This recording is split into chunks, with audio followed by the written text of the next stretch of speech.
Recent case చూసారండి. అంటే inter చదువుతున్న పిల్లల్ని తీసుకెళ్ళి తల్లి రైల్వే స్టేషన్‌లో అలా ట్రైన్‌కి ఎదురొడ్డి నిలబడి ముగ్గురు అలా చనిపోయారు.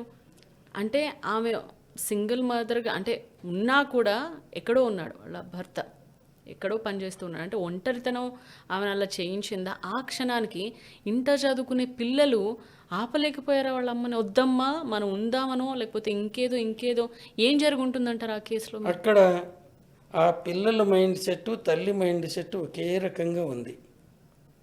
బేగంపేట దగ్గర ఒక తల్లి, ఇద్దరు పిల్లలు చనిపోయి శవాలుగా కనిపించారు.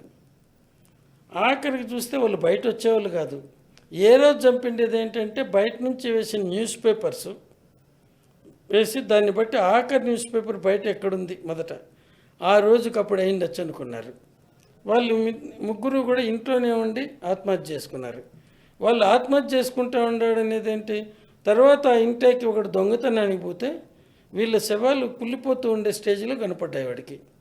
ఇలా ఈ మెంటాలిటీ కూడా ఇదంతా సైకలాజికల్ సైకాట్రిక్ మెంటాలిటీ. వీళ్ళు బయట రారు. వీళ్ళందరూ ఒకే టైప్ ఆఫ్ మైండ్ సెట్లో ఉంటారు.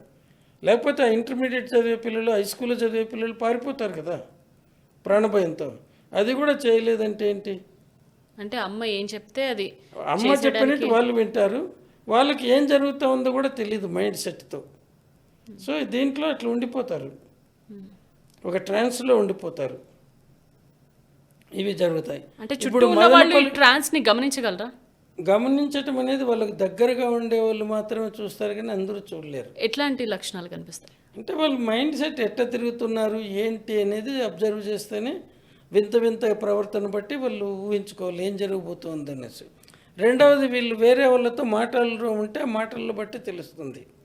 వీళ్ళు పూర్తిగా ఐసోలేట్ అయ్యారనుకోండి, ఇంకా వాళ్ళతో మాట్లాడే వాళ్ళు కూడా ఉండరు. ఇప్పుడు కోవిడ్ టైంలో మదనపల్లిలో హారిబుల్ ఇద్దరు పిల్లలు చనిపోయారు.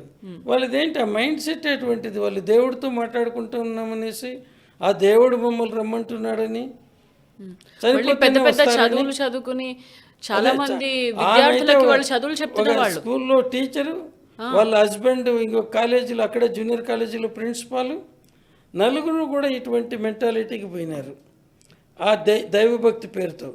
వాళ్ళకి ఏంటది, నలుగురు పిచ్చోళ్ళు అయిపోయినారు అక్కడ, తల్లిదండ్రులు, ఇక్కడ పిల్లలు కూడా. సో దీంట్లో